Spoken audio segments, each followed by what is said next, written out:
Order! Order! You are an incorrigible delinquent at times. Behave yourself, man! We will today begin, you will not be surprised to hear, with a conversation about Brexit. I wonder whether Theresa May finally actually have stumbled on a winning formula, in that she is sort of banking that we're all so bored now that we might just sanction our MPs waving through this very, very unsatisfactory deal on the grounds that we just want... Can we just get this bit over and done with and then crack on with the really scary stuff that is coming up next? If you're labouring under the illusion that this is in any way the beginning of the end, I hate to break it to you, but this is arguably, well, not even arguably, whether it goes through Parliament or not, this is still arguing over the end of the beginning. But how have we allowed our country to be turned into such a ridiculous international laughingstock? I still don't really know.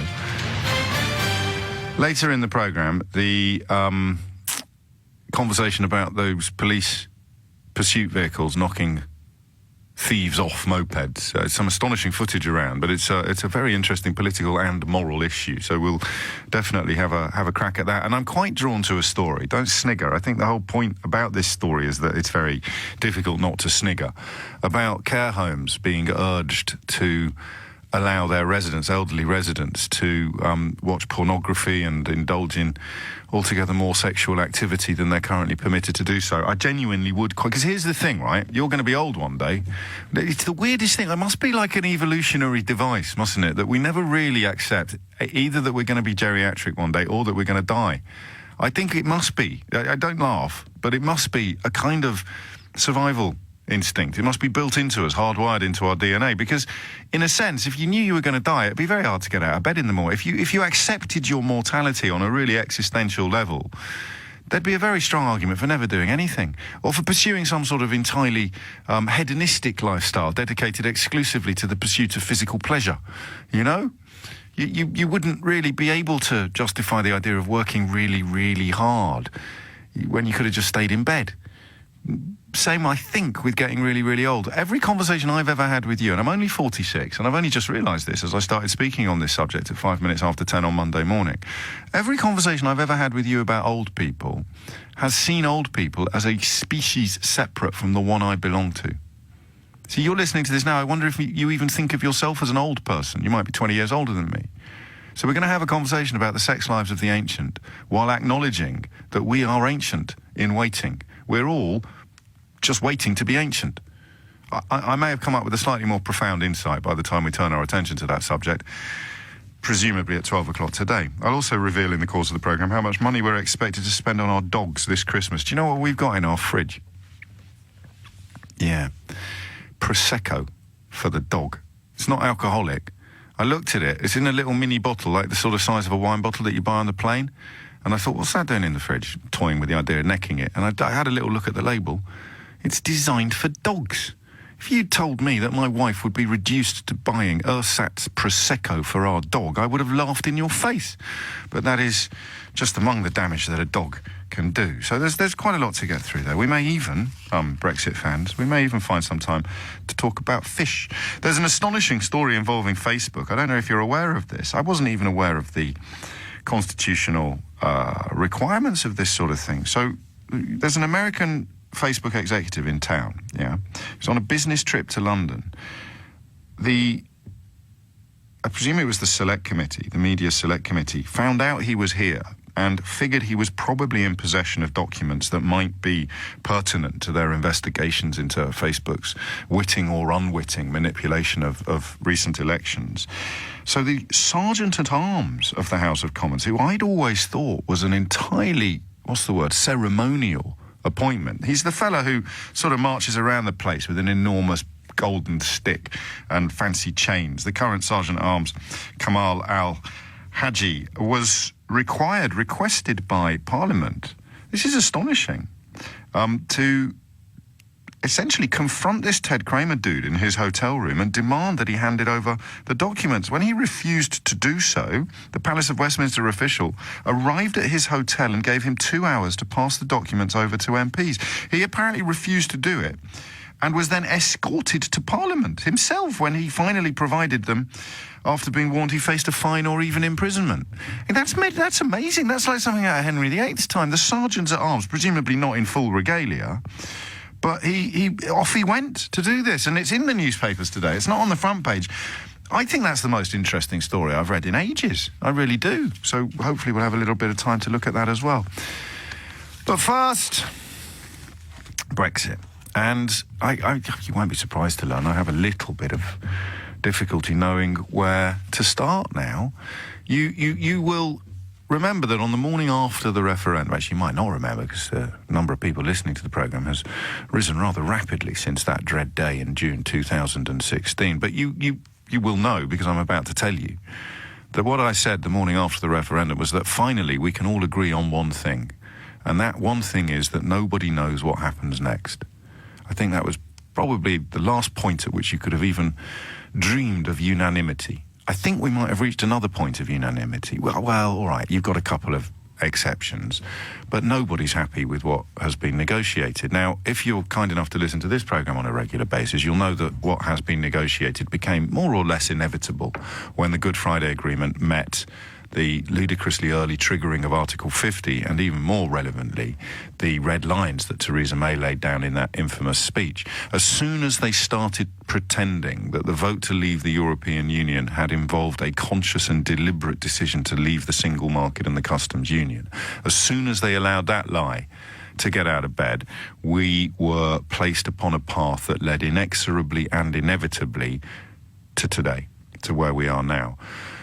And it's horrible. It's a rubbish deal. It does all of the things, or it renders the United Kingdom all of the things that Brexiters claimed we were for the last 30 years. So if you were a fan of Schadenfreude, and I don't see how you can be, frankly, given that the misfortune of your political enemies is going to be visited upon you and your family, not just upon them. But the idea that you've spent 30 years arguing that we're a rule taker, not a rule maker, that we don't have control over various areas of United Kingdom legislation, and even more powerfully, if you'd spent 30 years arguing that the European Union was rubbish at looking after its members' interests, then you would struggle today to... I presume you'd struggle to show your face in public, because your vote to leave the European Union has, under the terms of the deal negotiated, at best temporarily, at worst permanently, turned the United Kingdom into precisely the country that you spent 30 years arguing we already were. But you can't admit you've made a terrible mistake, because that would involve admitting that you've been wrong for 30 years. So, well, it turns out we did actually make the rules. It turns out we did actually play an absolutely crucial role, not just in the formulation of the single market, but in the formulation of stuff like health and safety. All the things that you told us were somehow being foisted upon us from without so much as a by your leave on our part. You were, I'd be kind, you were really, really wrong, okay? I will be less kind to the likes of Boris Johnson. You lied, and you're still lying. But for most of us who could have voted either way, we were just really, really wrong when we believed that the European Union was some sort of alien force dedicated to our demise and dilution. It clearly isn't, because look at the 27 members united in acceptance of a deal that is going to actually render their circumstances worse than they currently are, but they're signing up for it because it's the best thing out there once you've allowed the Good Friday Agreement to run up against the early triggering of Article 50 and the imposition of those ludicrous red lines. So it's weird. I mean, people who still presumably are furiously spluttering at the radio under the now, I would argue, psychological rather than political condition that still thinks there's something better achievable, and the only reason why we are able to achieve it is because we're English. And I know you're out there, and that's fine, and I love you, seriously, and I hope you see the light soon, because it must be driving you potty, convincing yourself daily that the Emperor is wearing luxurious robes when everybody around you now can see the fine detail of his exposed genitalia. It must be. I listened to Jacob Rees-Mogg on with Nick earlier. You can almost feel the psychic energy it's taking him to pretend that there's still an alternative path to go down. Just by dint of being English, somehow the Rosetta Stone will reveal its secrets to a mewling pencil like Jacob Rees-Mogg. It ain't going to happen. It was never going to happen. It couldn't happen. It can't happen, and it won't happen. But they're Theresa May's biggest enemy at the moment. So she's trying to push through I would argue a deal that almost became inevitable when the country split almost 50-50. The idea that you can push through a deal that's going to please most of the people most of the time becomes absurd when half of the country have voted for completely disparate destinations, but are all counted as being in the same team. And then the other half of the country have kind of voted roughly to keep things exactly as they are, but with hopefully a slightly more informed and intelligent approach to changing the unsatisfactory elements of the European Union. So you've got the country split down the middle. The idea that she could have done anything that would have united the nation is laughable. So what's she done? I have no brief to defend Theresa May, absolutely none whatsoever, and I'm certainly no longer labouring under the illusion that she deserves, in any sense, our sympathy. I think reminders of Windrush and her phrases like jumping the queue and the whole hostile environment legacy tells you exactly what beats in her heart.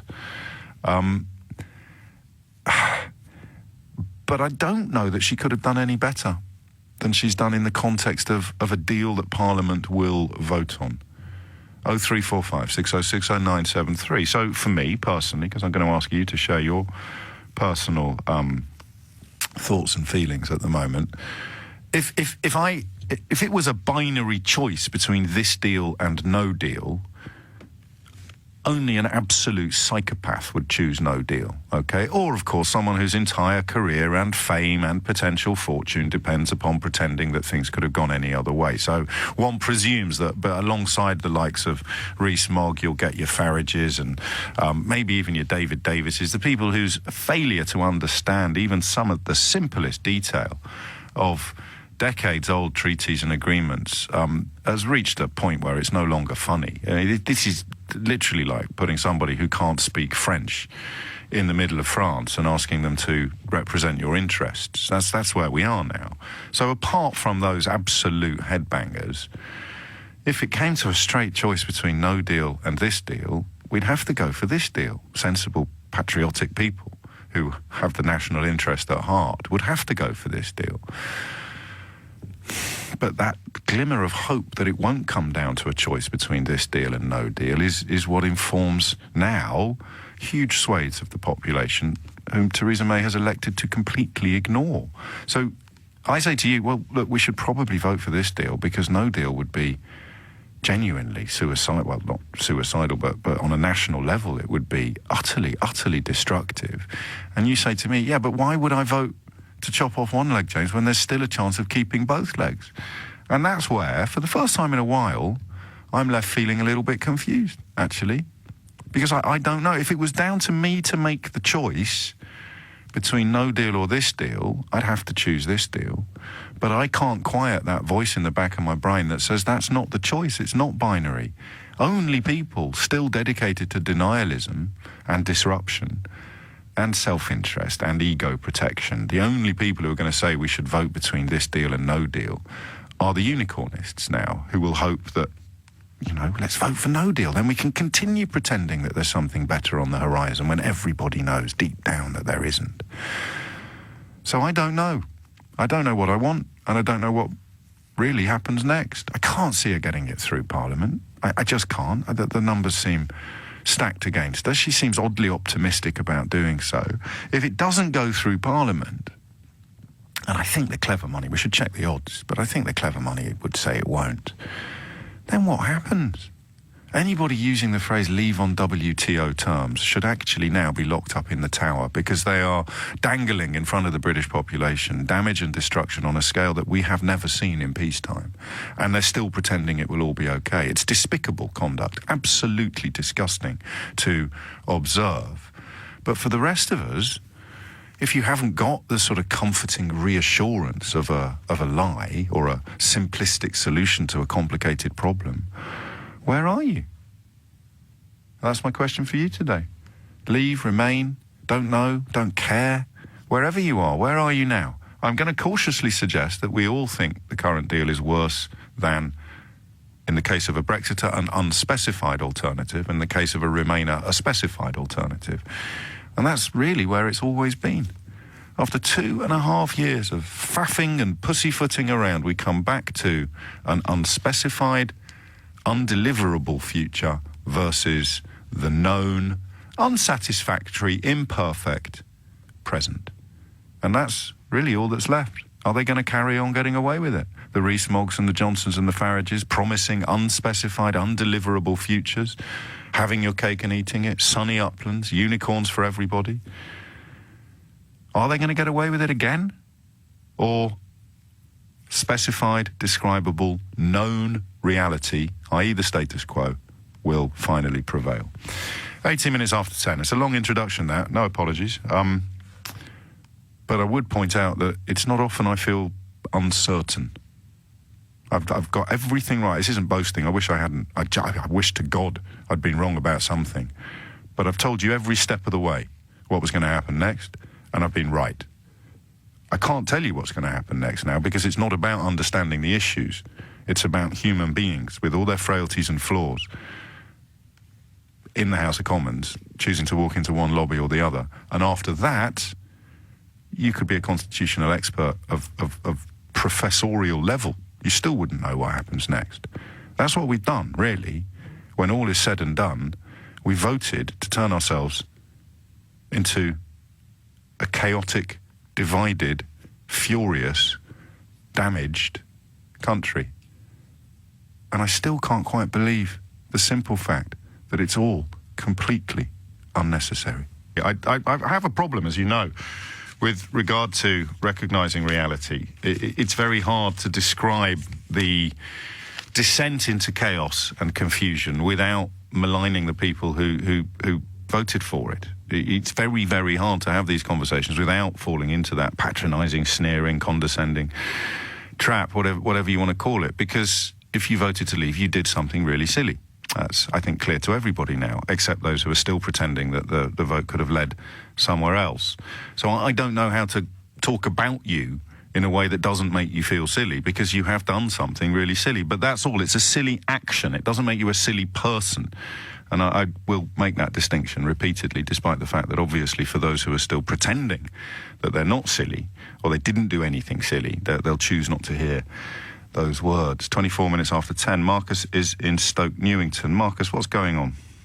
Good morning. I think it's just the Brexit has been handled really, really badly by the government. Did you vote leave? And I voted actually Remain. Oh, did you? But then, yep. I'm not. For me, I just want the best sort of climate for business and for the younger people who are coming through in our generation, which we already have. And I think at the moment we just haven't really looked at the options. Brexit has been a major contentious issue for the last 2.5 years. Yes, but the reason I kind of somewhat lazily presumed you'd voted leave, because you said it hasn't been handled very well, which means you believe it could have somehow been handled better. For the record, I don't. I don't think it could have. Once Article 50 was triggered and the red lines were in place and the Good Friday Agreement had finally been understood by people, including former Secretaries of State for Northern Ireland, who clearly never read it, Owen Paterson, Theresa Villiers, I'm looking at you. What do you think could have been done better?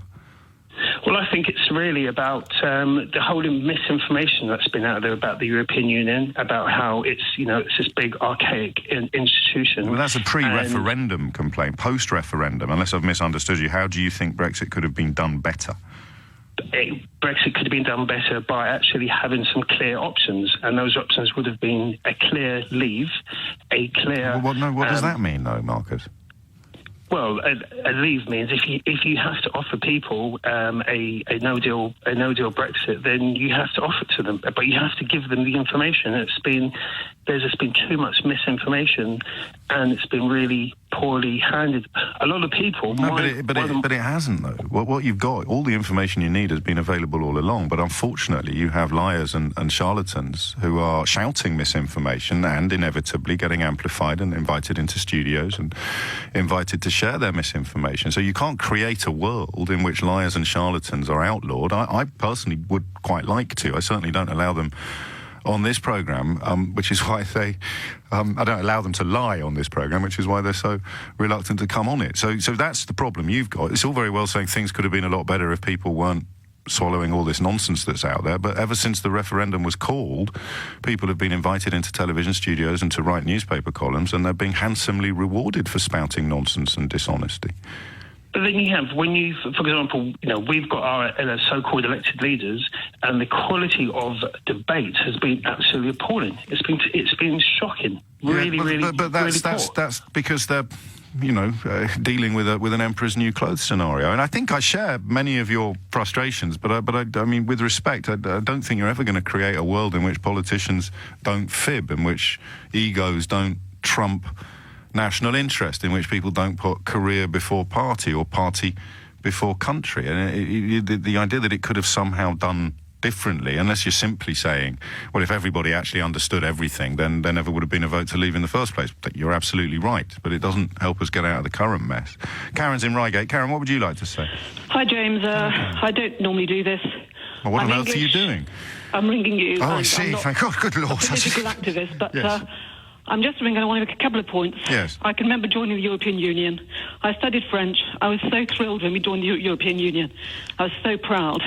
And now I am upset because when I go abroad now, I've been to Amsterdam and Paris recently. Yes. I'm ashamed to be English. I'm absolutely ashamed to be English. Why are you ashamed to be English? You haven't done anything to be ashamed of.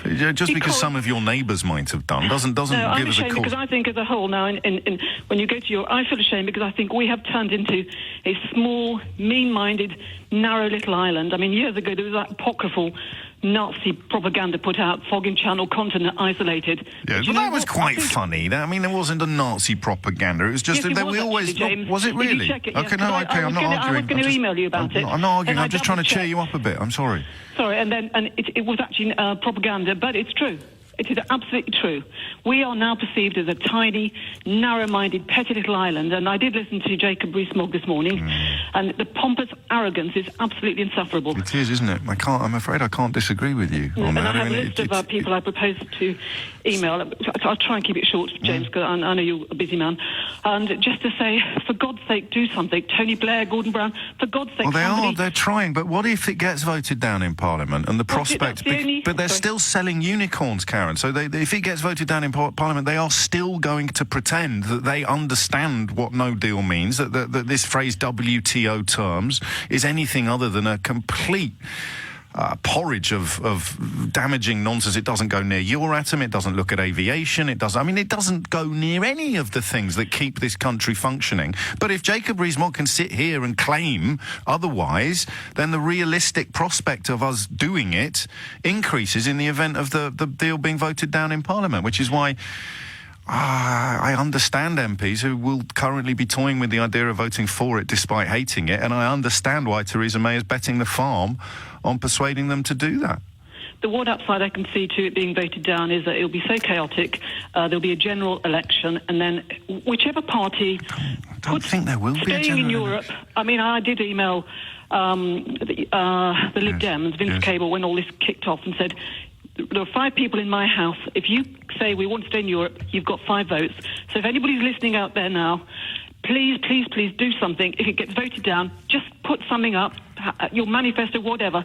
Say we want to stay in Europe, we want to get back in Europe, because I can guarantee you'll have my vote. And what benefits are they offering up now? I'm still hearing this idea that we'd sign trade deals with far-off countries who apparently produce, I don't know, unicorn farms and manna from heaven supermarkets, and you can sell magic cakes. We're going to sign a trade deal with some country we've never heard of that has mastered the art of making magic cakes that you can both eat and have at the same time.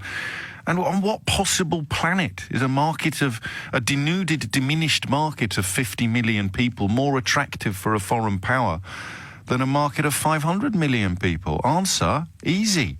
If I'm chlorinating chickens or knocking stuff out that is in contravention of the health and safety standards that the British government made European law, we led the line on health and safety legislation. Who's going to be more attracted to us? People that want to flog us stuff that is too dangerous, toxic or unpleasant to currently be permitted for sale in the European Union. That's all we're doing.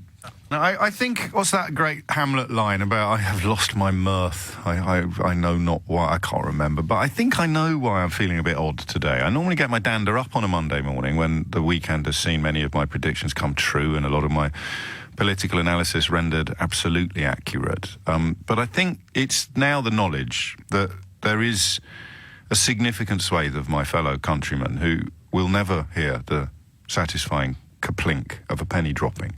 Because you can see it now. You listen to Rees-Mogg spinning his yarns, still inflating these balloons of nonsense. You see his fellow travellers still claiming, despite in the case of Davis and Johnson having had 2 years in the most crucial jobs in the country relevant to Brexit and utterly failing to come up with anything. You realise it's never going to happen, and that's quite dispiriting, because that is the pessimism that Theresa May is now appealing to, isn't it?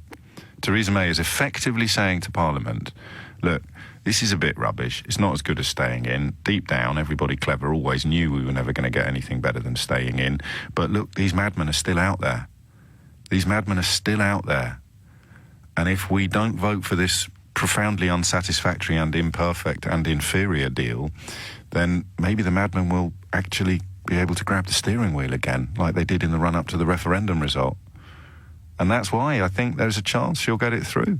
I don't know about the metrics, I don't know about the numbers, but just in terms of reading the runes, listening to what my waters tell me, I can see it happening, because people now seem to be contemplating the possibility of the headbangers prevailing with their continuing lies and obfuscations. Oh, we'll be fine on WTO terms. Do you know what WTO terms are? No, but I went to Eton, so it doesn't matter. Besides, I live in a £5 million house in Westminster, so even if the country goes off a cliff, me and my 74 children will be absolutely fine. Come over here, 74ters. It's time to do your prep. So that's it. And I think 2 years ago would not have thought that was possible. So I'd have thought, these clowns will get found out eventually. I don't think they will anymore. I think you've got too much invested in still believing these clowns, because to recognise that they've been telling porkies for 30 years would be to cast yourself as credulous, gullible and silly. And none of us want to be that, ever. Give me a call. Tell me where you are today, not geographically, but Brexitly. 0345 606 0973. Joe's in Wales. Joe, what can you tell us? Hi, James. Hello, mate. Well, I voted Remain. I'm quite a strong Remainer. I worked in the civil service for a few years, left in 2015. And I just can tell you that the finances were a mess then. They're going to be a bigger mess now, especially with the loss of the rebate under this deal. This whole claim of austerity is over. I think everybody knew that's probably not true, but it's definitely not going to be true. We can't use words like everybody anymore. Well, actually, no, maybe you can on that. I mean, even the most entrenched of Brexiter is not actually waving a flag celebrating the end of austerity, are they? They kind of know that was a bit of a fudge, a bit of a dodge. Yes, yeah, I think so. But in terms of your thoughts on the deal, yes. I've always believed right from the beginning that there wouldn't be a deal. That's always been my belief, and that's because I've always felt that. You mean a deal that would get through Parliament? Yes, quite. Yeah, okay, sorry. Because there is a deal, it just hasn't been voted on yet, has it? Yes, yeah. Because ardent Remainers will always believe there's something better than we've got, which I believe they're right, and ardent Brexiters will always say no, we can do better. So they'll both vote against it for different reasons, and I still think that might be the case. Well, I do as well, deep down.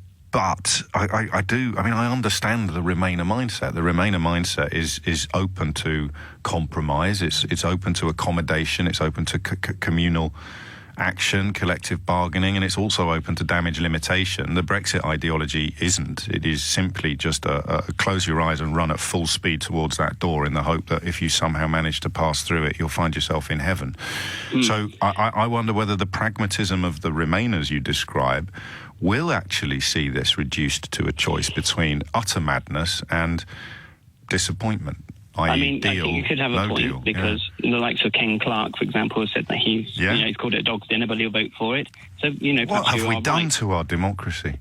Have a former Chancellor of the Exchequer describing circumstances that have reduced him as one of Parliament's, I would say, more impressive voices to voting for something he knows to be a dog's dinner because of what we've done to our country. It's incredible, isn't it?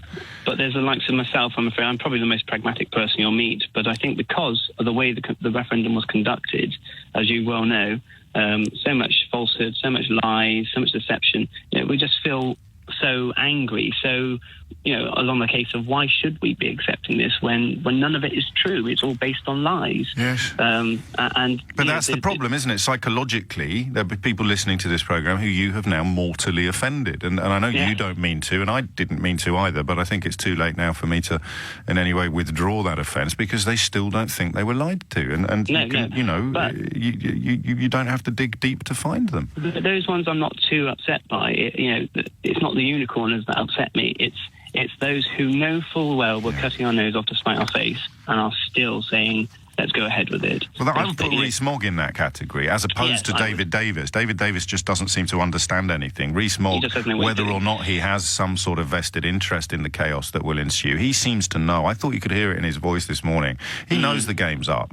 He's reduced to standing in front of television cameras, begging MPs to come forward, having previously insisted that they had more than enough to trigger a vote of no confidence. He knows he's a busted flush, but he also knows that he's a pseudo-aristocrat living in England at a time when forelock tugging and cap doffing is coming back into fashion, so he'll be fine. He'll be absolutely fine. You know that's true when he's still claiming that costs are going to be lower once we leave. Costs are going up already. Well, of course they're going up already, and the only bloke who's ever argued that, the sort of patron saint of Brexit bonkers economics, this Patrick Minford character, has said, yes, prices will go up, but industry and farming will be completely obliterated. Rees-Mogg never adds that bit in brackets, does he? No, absolutely. So yes, it's going to be a lot worse than I think. I believe. What do you know? You're only a former toiler in the heart of government. Absolutely. Briefly, if the vote goes down, if it doesn't get voted through, have a little speculate about what you think will happen next, because none of us know. I just want to know what you think. To be quite honestly, I believe and I fear my worst fears will come to fruition, that we will crash out with no deal. I think there is that outside chance of a second referendum. However, I think what Jacob Rees-Mogg did say earlier, which he is right about, is time is running out. And in order to do that through a legislative process, we would struggle to do that before the leaving date. So my fear is we would crash out with nothing. Or we could go cap in hand to the EU and seek some sort of extension to Article 50 while we sought to address, from a legislative perspective, there is every chance. If they have the willpower to do that, then we could do that, yes. Joe, thank you very much indeed. And there is that underlying truism, if you will, the simple line. There was no way we were ever going to be able to leave with a better deal than you have being in, because the terms on which we leave need to be mutually agreed. And all the power lies in quantity. All the power lies in numbers. Who has more power in a negotiation between 500 million people and 50 million people? On what possible planet could anyone ever have contended that we would somehow hold all the cards? And that's not my figure of speech. That's David Davis's own figure of speech. We would hold all the cards. How did that ever work? We did hold all the cards. We had Mr. Doe the baker. We had a three of clubs. We had an old Guess Who card with a moustache rubbed off. And we had a couple of jokers.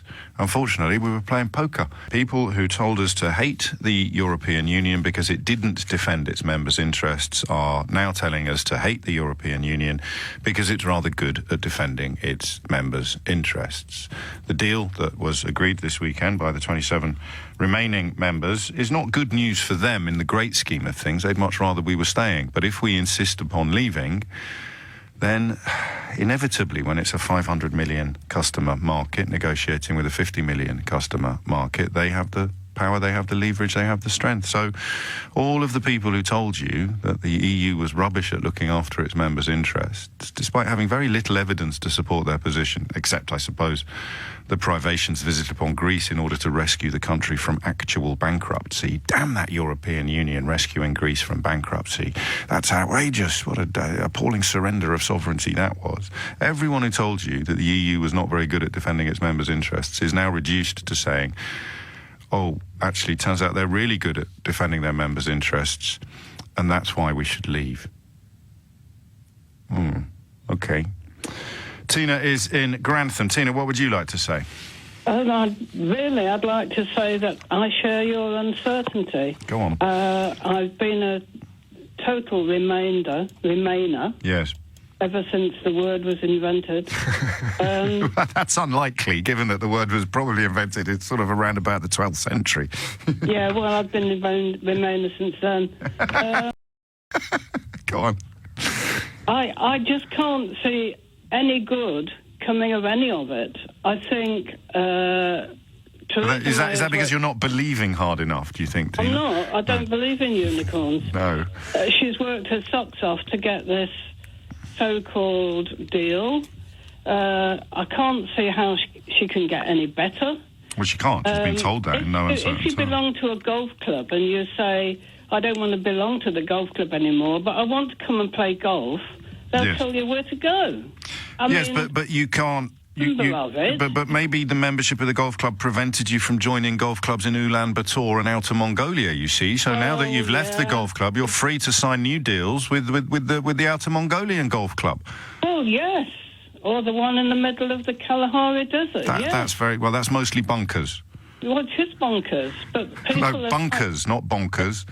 Bunkers. The worst day in modern European history was the day David Cameron woke up and said, I know, we'll have a referendum. That'll unify the Tory party, he said to himself, the gammon-faced loon. Now, what these out-and-out Brexiteers are going to gain from it, heaven only knows, but... That can only be the reason that they support it. Well, no, that's the conspiracy, is that they're going to make some money, and some people are, some of the most prominent Brexit backers. It must be. No, but some of them are quite open about the fact that they made a fortune when the pound tanked, and they're hoping it tanks again because they'll make another fortune. But I don't think that applies to everyone who voted to leave, does it? Oh, no, certainly not. Exactly. So you wonder what's in it for... They varied from the out-and-out prejudiced people... the people who voted on xenophobic lines and people who genuinely thought it was a good idea. Yes. People who had been indoctrinated by years and years of reading the Daily Mail. Or the kind of disciples of the Daily Mail. You might not take any newspaper at all, but your Facebook feed would have been polluted and overpopulated by pale reflections of their editorial line. That you're in Brexit country there, though, in Grantham, aren't you, Tina? Oh, tell me about it. Has the needle moved around you at all? I mean, do you have to sort of go out after dark in disguise? Do you wear a moustache when you go to the shops? Yeah. I mean, a lot of our friends agree with us, and they're the only ones we talk to about it, because the other ones, you can't, we've just agreed not to talk about it, basically. I wonder if that's part of the problem. I know it can be socially very awkward, it can bring about division, but as I have found on this programme, staying calm, asking questions, making points, sharing facts, pushes these people to a point where either they do what you describe and decline ever to talk to you again on that issue, or possibly at all, or you sort of help them move into the light. I don't know, 10:53 is the time, but that is the line of the day, isn't it? People who told us to hate the EU because it didn't defend its members' interests are now telling us to hate the EU because it's rather good at defending its members' interests.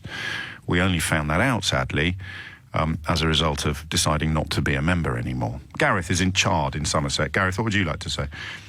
Hi, James. I was a Leave voter. Okay. Right through the referendum, I was kind of on the fence, didn't really know which way to go with it, and was listening to a lot of arguments from either side, to be honest with you. Yes. I ultimately opted for Leave because I don't think I would have voted to go into the EU Why not? that point. I feel regulation stifles innovation, and, innovation what is sort of what drives forward the... So I work within the financial services sector, and to be compliant within the financial services sector costs you millions of pounds, particularly for the large organisations. There was this whole thing called Solvency II, I don't know if you've heard of that, but that costs billions and billions you of think pounds. this financial services sector would be improved by not having access to the European Union markets, or you thought that we might be able to do a deal which allowed us to continue to sell financial services? If I reference the analogy that your last caller gave, with don't worry about that. Just answer my question. You thought that the financial, So when you leave a golf club, you can still go and play golf there, right? Yes. So they don't want you to not come and play, and ultimately, not at the best golf clubs, Gareth. You try and do that at Glen Eagles. Yeah, this is true, but you know, You have, unless of course you can afford, to take out a hotel room at Gleneagles, and that would involve paying Gleneagles a fortune in the short term whenever you wanted to play. But that, of course, is what passporting was designed to prevent the financial sector from having to do. So I'll ask you again: did you honestly think that the financial sector would be able to improve its position by removing its free access to the biggest single market in the world? So I'll answer it in an oblique way. If you don't I'd mind. rather you just said yes or no, mate. It's not a trick question. Well, I'll still answer it the way I want to answer it. So there we go. There speaks a Brexiter. I will answer your question, but not the one you asked. I'll answer the one that I would rather you'd ask. Ultimately, the Yes or reality no? of our political class is they should be able to negotiate something for us. The fact that they haven't been able to do that is something which many of us didn't anticipate when we were going through. It's almost as if people had told you to hate the EU because it didn't defend its members' interests are now telling... I don't hate Of course you don't. It's a figure of speech. Okay, people who told us that we should leave the EU because it's rather good at defending its members' interests. It's the politicians' fault that they couldn't somehow negotiate a better deal than the one you can actually describe. There was an interview that was held on the BBC yesterday, so on another news channel yesterday, I should say. You can say the BBC if you want. Again, with one of the senior members of the EU. I think it was either Tusk or Juncker. I can't remember which one it was. You kind of have to for this to be relevant to anything, don't you? So it was I think it was Juncker. Anyway, the reality was that he was unwilling to accept any responsibility from the EU, saying it was entirely down Britain's responsibility to prove the importance of being a part of the EU. Oh, yeah, and it's that intransigence, that lack of willing to accept any responsibility for the way that the vote went, which means I would still probably vote the same way that I did when it went 2 years ago. So it's not for everybody. No, okay? I know, but you need to be able to explain why. And I like your line about you want less regulation in the financial sector. And you're perfectly entitled to reject the received wisdom. But what was generally regarded to be the main reason behind the global financial crisis of 2008, Gareth? So what was it as the subprime problem in the US? Too little regulation of the financial sector, mate. In the US? Well, yes. But that wasn't. We were you voted for less regulation in the EU. We feel the ripple effect. The EU is so heavily regulated when compared to the US. The US has 50 different sets of regulation. Yeah, so you want less regulation of the financial sector. The last global financial... Well, you did. You came on and said regulation is an enemy of innovation. I said that the increasing amounts of regulation are stifling innovation because it's too expensive to be able to operate. Okay. I'm not arguing against regulation. Mate, you don't know what you're arguing. Into my mouth. You don't know I do know what I'm arguing. What I'm saying is it's very difficult for all of these negotiations to take place. And the point that I was trying to make initially is there's 17.4 million different opinions for the reason to leave the EU. And the polarised perspective that's often given by Remainers, saying that we're all bigots or we all don't understand. You see, you're putting words into people's mouths now, and I understand why. No, I'm not. I'm just repeating what's been said by you and your I haven't called you a bigot. No, I know you haven't. I haven't called you stupid. Well, I call bigots bigots. I call racists racists. I call silly people silly. But I don't generalise about 17.4 million people, not least because it involves some of the people I love most on this planet. But now that everything has fallen apart around you, you have to turn it into this ludicrous he said, she said. Well, I'm glad I voted leave because you called me names. Gareth, mate, you won. Get over it. No, I'm not. I'm quite happy. With Are you? The result. So you're going for this deal then? You like this deal then? No, that's the point I made earlier. You won, mate. Get over it. I did not anticipate you won. That we were unable to negotiate the deal which everybody wanted. And all the people who told you that we'd be unable to negotiate. How do you feel today? No, you won. You won, Gareth. No, I didn't. Yeah, you did. You won. Disappointed with the result that's come back. No, you won because everybody on the other side told you that this was going to happen, and you accused them of engaging in Project Fear. You won, Gareth. Actually, no, that's not the case. Yes, it is the case. You won, Gareth. You won, mate. Get over it. Seriously, this is what you wanted. This was all that was ever on the table, unless, of course, you believe that you could somehow leave a golf club but end up with more rights, freedoms, and access to the golf course than people who have carried on being members of the golf club, which is, I hate to remind you, exactly what you said when you first got on the line. I can't help you, mate, but I really wish you well, and I don't think you're a bigot. I just think you're a bit daft. Where it persists, it continues, the idea that somehow there was something achievable that would have been infinitely superior to A, what we currently have, and B, what we're going to have if Theresa May's deal passes Parliament. But they can't tell you what it is. So they tell you that WTO terms are great, and then you can go on Twitter and find lots of people with dog avatars claiming that they really, really want to come out on WTO terms. And you've got no way of knowing whether they are like Gareth in Chard or Russian troll bots. You just don't know anymore. Who is pushing this line? WTO terms don't speak to anything to do with medical regulation, to do with aviation legislation, to do with the simple running of the country. It covers only the issues of trade. There's a clue. It's what the T in WTO stands for. So all of the other areas of cooperation between countries, including the treaties that govern where you can land or fly over in your aeroplanes, no, nothing. Medicines, no, nothing. It's quite incredible that they're still doing it, except it's not incredible at all, because the alternative is to turn around and say, I'm really sorry, I've made a terrible, terrible mistake. And they can't do that. 0345 6060 973 is the number you need if you can see any light at the end of the tunnel, because my feeling now is that Theresa May is betting the farm on persuading people to vote for something worse than what we've currently got, on the grounds that the alternative would be to end up with something even worse than the thing that's worse than what we've currently got. And she's right. So I'm wondering what you as an MP would do now, actually. What would you do? If they didn't whip, if they actually had a vote of conscience, what would you do? There's no guarantee that voting down this deal would result in a so-called people's vote, or in an informed consent, or in another referendum. There's no guarantee at all. Theresa May might say the alternative would be no Brexit at all or no deal, but no Brexit at all is rather hard to imagine. Article 50 is a binding treaty. Its triggering is the beginning of a ticking clock, and that clock stops ticking at the end of March next year. I don't know anymore what's going to happen. I think the fulcrum that she's built between the two extremes of no deal or no Brexit is about as good as anyone could have hoped for. But there are still enough people at the no Brexit end of the jigsaw, the seesaw, I beg your pardon, feels like a jigsaw. There's still enough people at the no Brexit end of the seesaw to probably balance out all the people at the no deal end of the seesaw. And that fulcrum left in the middle is attractive to precisely nobody, but it's so much more attractive than the other end of the seesaw that we're all going to end up, arguably, supporting the fulcrum in the middle of the seesaw. It's just a thought, okay? Tracy is in Ealing. Tracy, what would you like to say? Well, good morning. Sorry, my throat's a bit crow because I've just got my voice back. Oh, I'm glad. You haven't been shouting at the radio furiously. No, I haven't. Right. I've had a bit of a cold, but I'm really angry this morning. Go on. And I feel a bit dispirited hearing you speak this morning, because I was, hoping that you'd be all charged up for a people's vote and everything. Oh, sorry. And I feel that that's where it has to go. We can't let lunatics take over the asylum like this. It's just, the country is in a mess.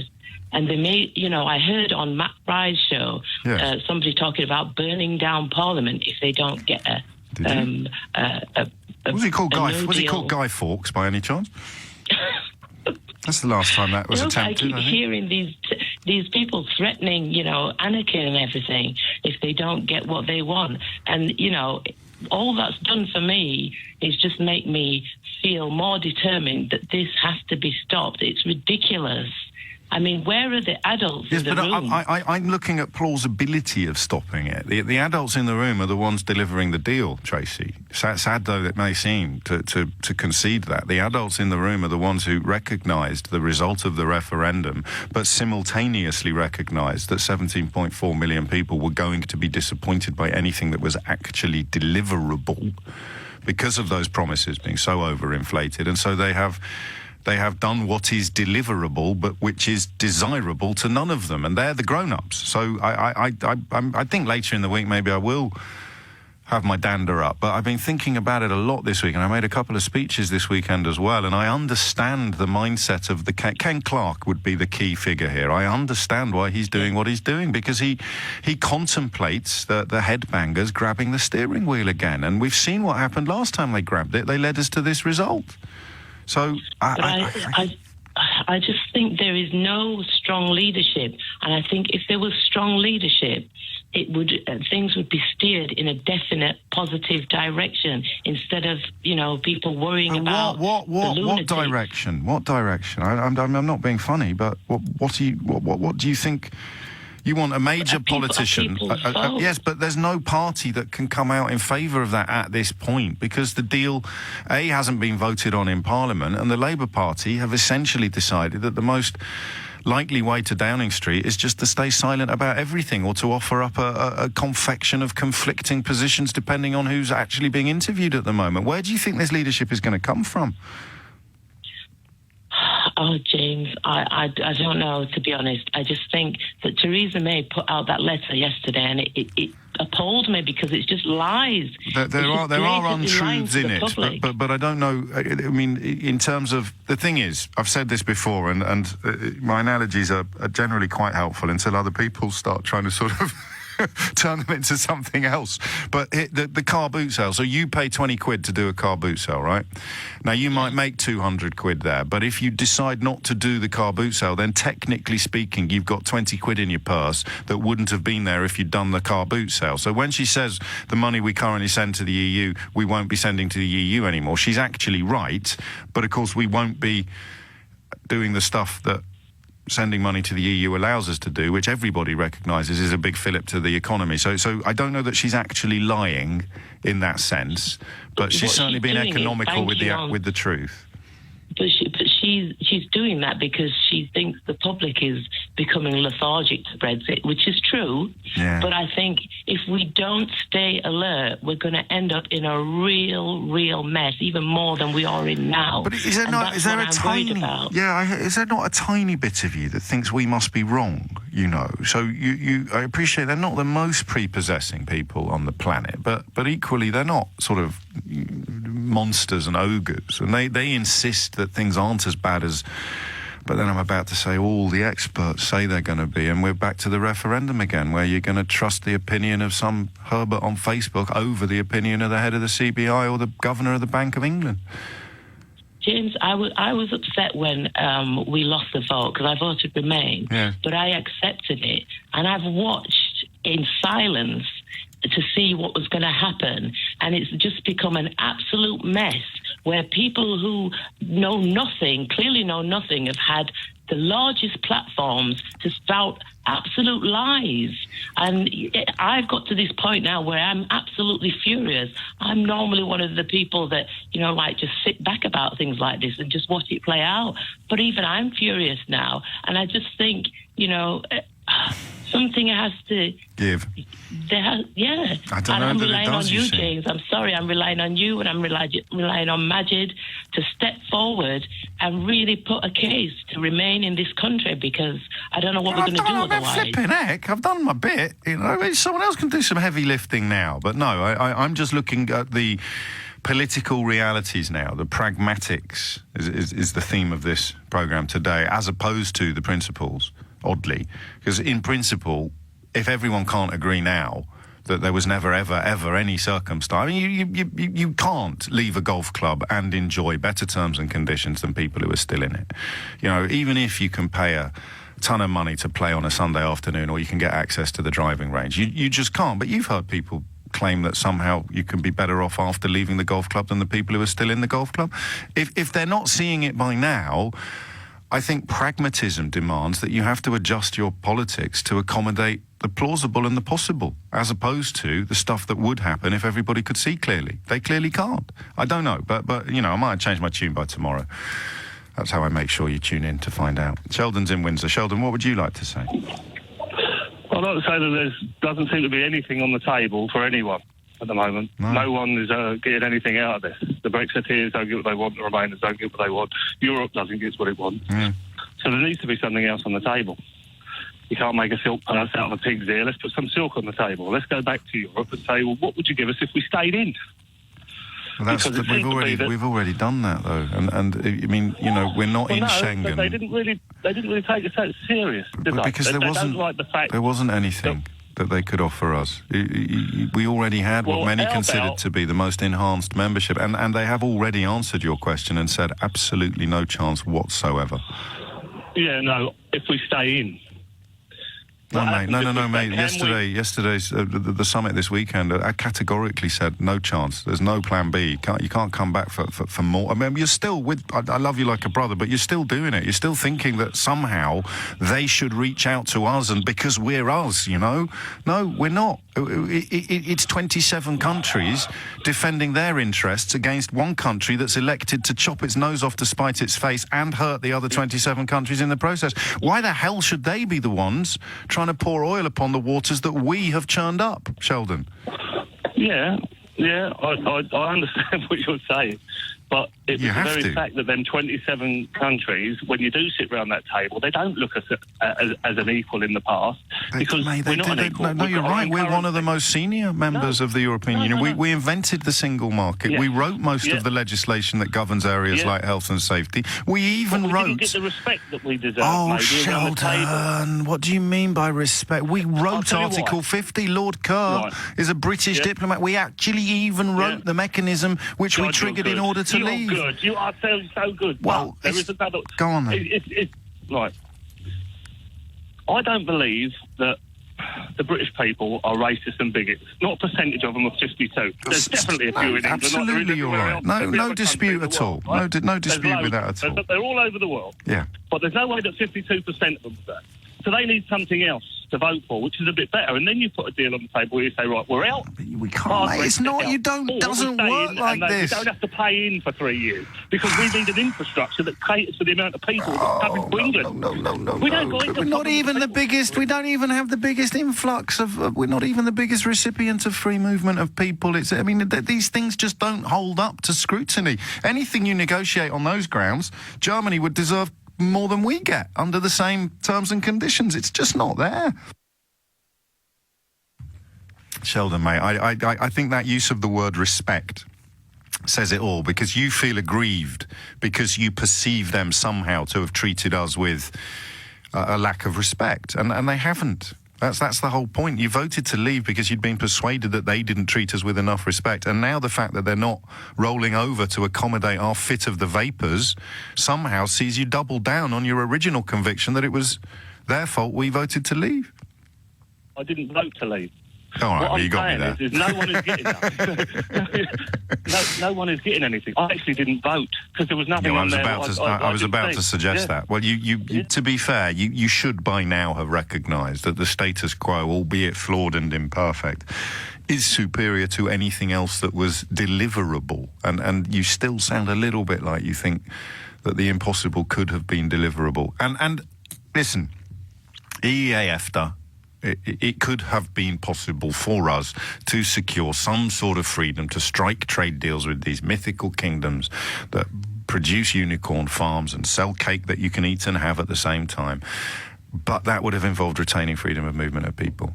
And there is no way, despite the fact that you're right, the 52% clearly are not all racist fools, but you needed the racist fools to get over the line. And there's no way the racist fools were going to suck up the retention of freedom of movement, because they want less freedom and they want it now. And under this deal, they get it. Chris, thank you. He says, this golf club analogy of yours is almost perfect. Do you know, I'm so conceited. I object to the use of the word almost in that sentence. But nobody's perfect. It's important to remind ourselves of that. Joining a golf club is generally expensive. It is then free to play. That's the point. You pay to join, you're free to play. So yes, you save money by not being a member anymore, but you can't play for free anymore. You have to pay every single time but actually, he's improving on my analogy, so I should let him finish. Yes, leaving that membership gives freedom to play elsewhere, but each game will be far more expensive. Full stop, game over, people's vote. And I can see why that nice lady was a little bit cross with me this morning for being, I would argue, pragmatic as opposed to purely principled. I also wonder whether I've been a bit too generous to Ken Clark, by pointing out that he's going to vote for something he himself describes as a dog's dinner because he's frightened of the alternative. Perhaps it's not actually the fear of the alternative that motivates him. It's the fear of one possible alternative. So Ken Clark is going to vote for this deal because if it doesn't go through, Theresa May's position suddenly becomes much weaker. If Theresa May's position suddenly becomes much weaker, possibly fatally weaker, a general election looks increasingly likely, and a general election increases the likelihood of Jeremy Corbyn getting into Downing Street. So Ken Clarke is voting for something that he knows to be a dog's dinner for the country, because if it fails, it will be an unmitigated disaster for the party, possibly. I don't know. I don't know anything anymore. That's why I'm listening to you. John's in Brussels. John, what would you like to say? Yes, good morning. Hello, John.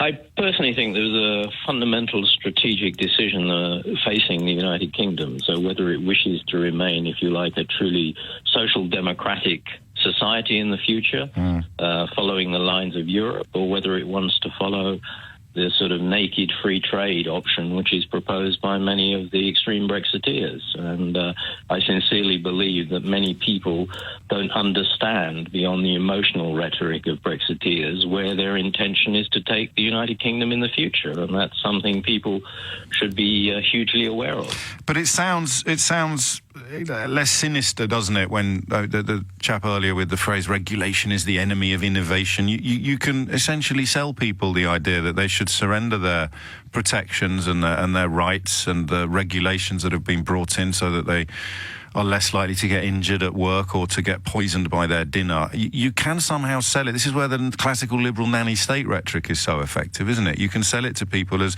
how dare they take, what you need is complete untrammeled freedom. But actually what you're selling them is a diminished existence that will enrich the people who've sold it to you while damaging the existence of everybody who's bought it. You're entirely right, but this is where we need to find stronger and better politicians who have integrity to stand up really for what the real issues are and make those clear to the people. And you know, really, I think also there is a major issue within the UK politics at the moment where we have an unwritten constitution. So none of us know really what our rights are constitutionally and democratically. Can we call it a second election or a second referendum or not? And also whether or not there should be draconian measures brought into the law that actually prevent politicians from lying and willfully deceiving us just for political ends. I'm giving the Leveson lecture later today, actually, and that is one of the issues that I'll be addressing, is because if you can lie with impunity, as newspapers and people like Boris Johnson have done for 30 years, with absolute impunity, then do we even have a democracy in the proper sense of the word at all? I agree with you completely. It's so sad. Well, it's a shame the speech is sold out. You could just have hopped on the Eurostar, John, and been there by 6:30 this evening. 25 minutes after 11. Speaking of sold out, if you're trying to order my little book from Amazon, you won't currently be able to, because they sold 8,500 copies last week on Amazon alone, and the reprint doesn't hit the warehouse until tomorrow. So sit tight. You should have it within 24 hours, but you won't get it for same-day delivery. And no, I can't quite believe it either. Thank you, John. Staying in European capitals, we go next to Rome. Robert is there. Robert, what would you like to say? Yes, good morning, James. Hello, Thank you very much for having me on your programme. You're very welcome. I've been listening with a lot of interest to some of the contributions that have been made. The one thing that that riles me is this whole business of saying that this referendum was voted by the British people. Yes. Now, I think this is one of the biggest load of fake news that has been bandied around for a long time, because the people that were entitled to vote in the referendum were British, Irish and Commonwealth residents in the UK, which means that who voted for that decision was not just the British people. It was people from Canada, nationals from Canada, nationals from New Zealand, Nigeria, Ghana, Australia and whatever, Malta, Cyprus, and even members of the House of Lords. Now, I could not vote in that referendum, and that was one of the things that riled me, because I have lived in Rome for the last 39 years. What was the cut-off point? What, how many years did you have to have been out of the country? 15 years. It was 15, was it? 15 years. Yeah, I did know that. And this is one of the things that the Conservative Party, in their manifesto of 2015, said they were going to change. Oh, really? Because they said, we will protect, and I'm quoting, we will protect our electoral system to safeguard our democracy. And it continues, we will complete the electoral register, introduce votes for life, and this is the important bit, scrapping the rule that bars British citizens who have lived abroad for more than 15 years from voting. Oh, blimey. Now, I stand to be corrected on this, but I have to say that I've been very careful in this sort of research. And it just seems to me that the people that say, oh, well, the British people have voted, it's just not true. But I think Theresa May, and I hate it when I'm boxed into the corner where I come out somehow defending how Theresa May's conducted herself. She had to keep the wolves from the door. The wolves at the time were represented by the now ex-editor of the Daily Mail. So she hired his political editor. She literally hired the man who wrote the article that appeared beneath that utterly ridiculous headline about the steel of the new Iron Lady, and she was all got up like a cross between Boudica and Britannia ruling the waves. She literally hired the bloke that wrote that nonsense to go and work for her at Downing Street, and then spent the first year of her premiership saying, how will Mr Dacre feel about this? So that's why we came out with the ludicrous Brexit means Brexit rhetoric, the will of the people nonsense, the early triggering of Article 50, which is turning into the opposite of Woodstock now. Everyone is claiming that they knew all along it was triggered too early, but at the time everyone was in favour of it, including the flipping Labour Party. And I mean, most pertinent to what you're saying, this idea that it was the will of the British people. I don't know that she had any choice, actually, but to feed that dragon. I really don't. But I don't like you saying I feel sorry for Theresa May. No, I don't feel sorry for her. I don't feel sorry for her, but I can understand. I can portray her as having had very little choice in the course that she has followed, and I can only say that with 20/20 hindsight. I don't think I could have said it in advance when she was coming out with all this rubbish about the will of the people and the Brexit means Brexit. Well, that may be perfectly true. The other thing she said the other day was when she was asked on television, is this a better deal than staying in the UK, in the EU, because this is the crunch question?